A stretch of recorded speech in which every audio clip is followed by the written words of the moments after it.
사건의 이면을 읽고 뉴스의 맥을 짚는 방송 시사인 팟캐스트 시사인싸를 시작하겠습니다. 안녕하십니까. 저는 시사인 팟캐스트 시사인싸 진행을 맡은 최강주입니다. 오늘도 시사인에 실린 기사를 기자의 시선으로 또 시사인의 시선으로 뉴스를 콕 집어드리도록 하겠습니다. 세 분 함께 오셨죠? 시사인의 별명 부자, 이제는 든든한 고정 출연자 꽉 잡고 있습니다. 네, 김현희 기자 함께 해주셨습니다. 네, 안녕하세요. 네, 여유가 있어요, 역시. 네, 안지나 선아 순위 생각, 자나깨나 조회수 걱정, 시사인 팟캐스트를 도맡아 하는 시사인 팟캐스트의 마타하리 윤은선 온라인 에디터도 함께 해주셨습니다. 안녕하세요. 반갑습니다. 오늘은 다 이게 유행인가? 김영환 기자 준비하세요. 네. 한국 소식도 해외 소식도 놓칠 수 없다. 홍콩 찍고 미국 찍고 돌아온 세계를 누비는 뽀로로. 네, 김영환 기자였습니다. 네, 김영환입니다. 네. 진짜 뽀로로 같나요? 네.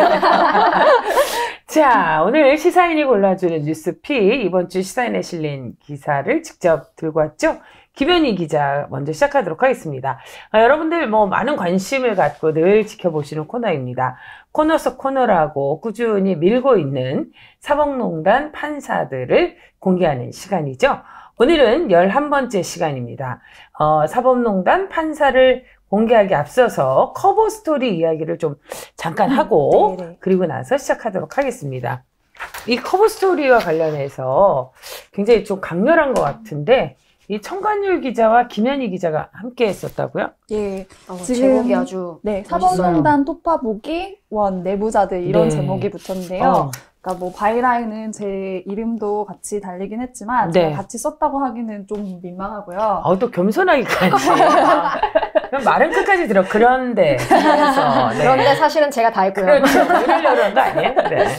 근데 어쨌든 중심 아이디어나 그 지필이나 이런 거는 청관율 기자가 다 도맡아 하셨고, 근데 제 이름이 같이 들어간 거는 이게 사실 저희가 여름부터 준비했던 프로젝트거든요. 그래서 그 꾸준히 연재했던 판사 열전도 이 프로젝트의 일환이었어요. 그래서 사법농단 판사 열전이 그러니까 에피타이저였다면은 이제 메인 디시가 나왔다고 할 수 있습니다. 방송 많이 낸다. 비유가. 그게 쏙쏙 들어요, 아주. 네. 그래서 양승태 대법원의 사법농단이 폭로된 지 이제 한 1000일 가까이 됐거든요. 근데 사실 개혁은 또 지지부진한 상황이고 법원 내부의 반발도 적지가 않아요. 그래서 이런 법원이어도 괜찮습니까? 라는 질문을 중심으로 3부작으로 나갈 예정이고요. 재밌겠네요. 그중에 1탄 내부자들이 이번 638호에 실렸습니다. 그 청관율 기자가 즐겨 쓰는 기법으로 줌아웃이라는 게 있는데요. 그러니까 줌인이 당겨서 보던 프레임을 이렇게 쫙 넓혀서 줌아웃. 그러니까 보다 거시적인 사안으로 바라본다. 이런 뜻이에요. 그런 타이틀의 책도 한 권 내셨는데요. 저희 그 말씀 드리려고 했어요. 청관율의 줌아웃. 아마 많이들 모르실 거예요. 대가를 지금 소개하고 있는데. 그래요. 그래서 이번 1탄 내부자들에서는 그 줌아웃 기법이 제대로 활용되었어요. 그래서 사법농단이라고 하면은 사실 법원만을 보기 쉽지만 그 법원의 거래 파트너가 되었던 청와대, 국회까지 이번 기사에는 주요 플레이어로 등장을 합니다. 그렇군요. 그게 저는 요즘 답답한 게 그 지지부진. 여기저기 다 지지부진한데 이번 이 기사를 통해서 좀 이렇게 속도 시원해지고 확실하게 좀 명확하게 알 수 있었으면 좋겠습니다.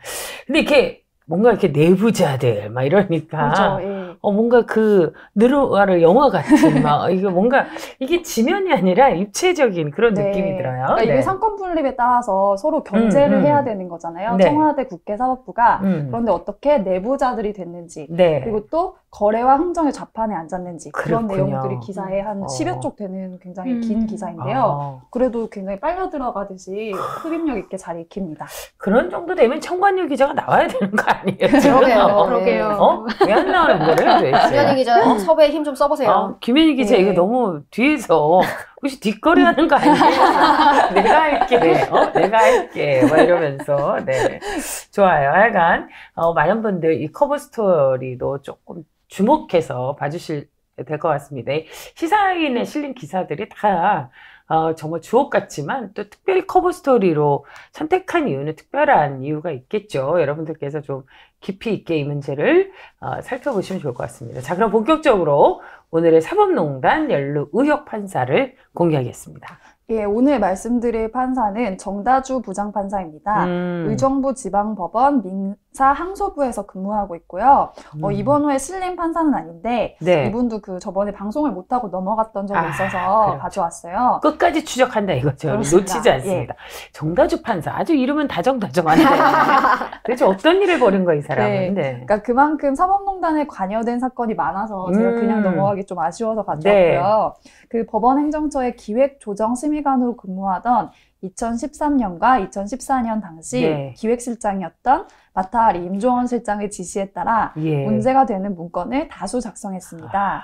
그 이후 심의관 임기가 한 2년 정도 되는데요. 그걸 마치고서는 2015년에 서울중앙지법으로 돌아가서 다시 재판을 맡게 되는데 네. 이때도 또 그대로 행정처에서 상사였던 임종원 실장의 지시로 부당한 일들에 손을 대요. 그래서 보통 판사별로 판사열전 연재 분량이 한 네. 1쪽에서 2쪽 정도 되는데 네네. 정다주 판사는 2쪽으로는 좀 모자라서 3쪽으로 그때 지명을 늘렸던 적이 있습니다. 정다주 판사가 아니라 정다수 판사네요. 정말 사법농단에 많은 게 연루된 것 같아요.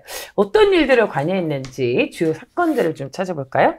예, 그 사법농단 의혹이 불거지고 조사를 통해서 법원 행정처에서 내밀하게 작성했던 문건들이 네. 계속 공개가 되는데 유독 문제가 되었던 문건이 하나 있어요. 그러니까 원세훈 전 국정원장 판결 선고 관련 각계 동향이라는 제목의 문건인데요. 네. 원세훈 전 원장 2심 선고 다음 날인 2015년 2월 10일 작성된 문건입니다. 1심과 달리 2심에서는 그 공직선거법 유죄 판결이 났거든요. 예. 그러니까 1심에서는 공직선거법에 관련해서는 무죄라고 그 선고를 했어요. 이 대선 개입 사건에서. 근데 2심에서는 공직선거법까지 무죄다. 네. 이렇게 판결이 나니까 이게 사실은 그 박근혜 전 대통령 대선에 국정원이 그렇죠. 개입했다는 그런 의혹이잖아요. 그러니까 청와대에서는 굉장히 그러니까 요주의 재판이었던 거고 그렇죠. 어떻게 보면 정권의 정통성을 흔들 수까지 있는 그런 사건이었는데 죄송합니다. 이런 목이 매는 사건이죠. 사적인 사건이에요. 네. 네, 말로 다 할 수 없는. 말로 다 할 수 없어요. 물분이 방송왕 올라오죠. 지금. 기침을 저렇게 하고 넘어가네요. 방송왕 김연희. 몸으로 방송하는 김연희. 많이 늘었어요. 네. 칭찬해요. 네, 저희가 사실 지금 컨디션이 네. 썩 좋지는 않아요. 진행자도 그러시고 저도 약간 코감기가 있어서. 근데 그런 판결이 나니까 양승태 대법원에서 되게 화들짝 놀라가지고 급하게 이제 대책을 검토하게 되는데 네. 그 일환으로 작성된 문건 중에 하나예요. 근데 이 문건이 되게 치명적인 거는 청와대와 관계를 회복하기 위해서 대법원 재판을 이용하자라는 뉘앙스로 읽힐 만한 대목이 있기 때문입니다. 그렇군요. 그러니까 이제 2심이 선고됐으니까 이 재판이 대법원으로 상고심, 그러니까 3심이 접수될 거잖아요. 그러니까 이를 두고서는 발상을 전환하면 이제 대법원이 이니셔티브를 줄 수 있음 이라고 향후 대응 방안을 검토하는 거예요. 진짜? 곧바로 이어서 나오는 내용이 뭐냐면은 상고심 처리를 앞두고 있는 동안 상고 법원 관련 중요 고비를 넘길 수 있도록 추진 모색 방안 검토 가능 이라고 이렇게 써져 있거든요. 근데 이 상고법원 도입은 양승태 대법원이 추진하던 역정 사업이었어요. 그렇죠. 네네. 그러니까 이렇게 정권의 정통성과 직결된 사건이 대법원에 올라왔으니 청와대의 협조를 얻어낼 기회로 삼자 이런 뜻으로 읽힐 수 있습니다. 이거 오늘도 방송 재밌게 가자고 하니까 노래 한 곡 불러야 될 것 같아요. 옛날에 동요 있었잖아요. 두꺼 봐 언제 이건데 완전 여기다 이렇게 요즘은 이렇게 개사가 저절로 이렇게 떠오를 것 같아요. 뭐냐면 재판 줄게 상고법원 나오 뭐 이런 거 아닌가 하려고 하는데 좀 어색하네요. 나이가 있어서 그런지 아니면 김영하나 김연희가 좀 해줘야 되는데 야 어떻게 이런 문건을 판사가 작성하는지 무슨 나 진짜 말을 할 수가 없어요 진짜. 그러니까요. 이제 저희 이번 기사에도 나왔듯이 마치 재판을 뭔가 저작거리에 작물로 이렇게 그렇죠. 내놓듯이 그런 식으로 문건에 써져 있는 건데요. 그러니까 법원에서 여러 차례 조사를 하는데 그중에 2차 조사에서 이 문건이 발견이 돼요. 근데 정다주 판사는 자신이 작성한 문건이 아니다 이렇게 부인을 하는데 그리고 4개월 뒤에 다시 이제 조사가 석연치 않으니까 3차 조사가 다시 이루어지는데 여기서는 자기가 작성한 게 맞다 이렇게 시인을 합니다. 오리발 작전을 폈다가 이제 뭐 실토를 하시게 되는데 근데 이 대법원 조사에서 그러니까 진행자님이 말씀하셨던 것처럼 어떻게 이런 문건을 작성할 수가 있냐. 그러니까요. 네, 그렇게 묻자 정다주 판사가 이렇게 항변을 했다고 해요. 그러니까 지시를 했던 임종원 차장님은 막 흥분하고 성격이 급하시다. 논리 대 논리로 부딪히려고 하면 오히려 해결이 안 된다. 어떤 경우에는 보고서로 정리해 작성하겠다고 하고 더욱더 적나라하게 써가서 보고를 드리면 그동안 쿨링다운, 그러니까 진정이 된다. 이렇게 말을 한 거예요. 근데 이렇게 참 사법농단에서 늘 판사들이 결국에 이렇게 실토를 하면서 대부분 다 임종원 실장의 그 더럽고 지저분한 성격 때문에 내가 어쩔 수 없이 했다를 지금 몇 차례 얘기하고 있어요. 그렇죠? 네, 정말 교통분이 아니셨나 봐요. 네, 캐릭터가 확실히 딱 있는 분이었던 것 같은데. 아니 아무리 성격이 더럽고 지저분한 상사라도 그렇다고 그걸 그렇게 오죽하면 이렇게 상사를 쿨링 다운 시키기 위해서 사람이 큰일 날 소리야. 그래요. 네, 결국은 사실 성격이 특이한 임종원 실장을 달리기 위해서 이렇게 센 문건들을 만들었다. 그리고 실행은 안 됐다. 이런 취지로들 얘기를 하고 있잖아요. 그러니까 자기들은 아이디어 차원에서만 검토를 한 거다. 그런데 이제 5개월 뒤에 실제로 대법원에서 상고심 판결이 나는데 그러니까 원세훈 전 국정원장 측에 유리한 판결이 내려져요. 그러니까 뭐 무죄다 이렇게 하지는 못했던 건데 공직선거법 유죄 판결의 핵심 증거였던 증거들이 4.25 진원 또 시큐리티 파일 이런 증거들이 있거든요. 근데 이런 증거들의 능력을 부인하고 얘네들은 증거 능력이 없으니까 그 심리할 때 쓰지 말아라 이러고서는 사건을 다시 고등법원으로 돌려보내는 거예요.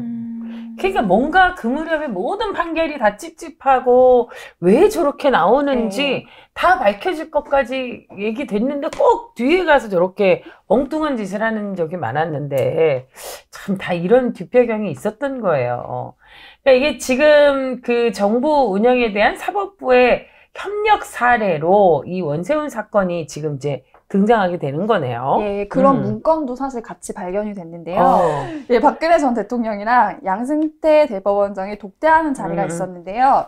이를 앞두고서는 법원 행정처에서 이 면담에 사용할 말씀 자료를 준비를 해요. 근데 이런 용도로 정다주 판사도 현안 관련 말씀 자료, 또 정부 운영에 대한 사법부의 협력 사례라는 문건을 작성하는데 사실 그러니까 정부 운영에 대한 사법부의 협력 사례라는 문건 자체가 말이 안 되는 거죠. 이게 선거 법률상 서로 견제를 해야 될 기관인 건데 청와대랑 그 사법부는 이렇게 협력을 한다는 것 자체도 부적절한데 바로 이 문건에 그 협력 사례로 원세훈 사건이 언급이 됩니다. 그래서 그 부분을 읽어드리면 현 정권의 민주적 정당성 문제와 직결된 사건에서 공직선거법 위반 혐의에 대한 원심 유죄 인정 부분을 대법원에서 파기환송 이렇게 적는 거예요. 그러니까 원심 유죄된 부분에 대해서 대법원에서 인정을 안 하고 돌려보냈다. 그러니까 어떻게 보면 선을 넘었다는 표현을 넘어서서 선을 파괴했다라는 생각까지 들게 하는데요. 당시 정다주 판사는 심의관 임기도 끝나서 그 서울중앙지법 1선 법원에서 재판을 담당하던 시기였는데 임종원 실장의 지시로 이런 문건을 작성했다고 합니다. 그러니까 낮에는 판사님으로 재판을 하고 밤에는 이런 비밀 문서들을 쓰고 있었다고 볼 수 있는 거죠. 그렇군요. 이 정부 운영에 대한 사법부의 협력 사례라. 이게 벌써 이 문장에서 주는 정말 황당함이 이를 말을 할 수가 없습니다. 어떻게 정부와 사법부가 서로 협력하는지 이 뒷거래가 이만저만은 아니었던 것 같습니다. 이 국민의 신뢰가 흔들리는 사법농단 반드시 그 끝을 봐야 할 것 같은데요. 이 메인 DC가 나온 시사인 사법농단 프로젝트 그래서 꼭 필요하니까요. 많은 분들의 관심. 지금까지는 그냥 에피타이저였다고 하니까요. 줌 아웃 기법으로 송관율 기자가 처음 들었네. 이제야 이해했어요. 왜 책 제목이 청관율의 줌아웃인가? 저 몰랐거든요.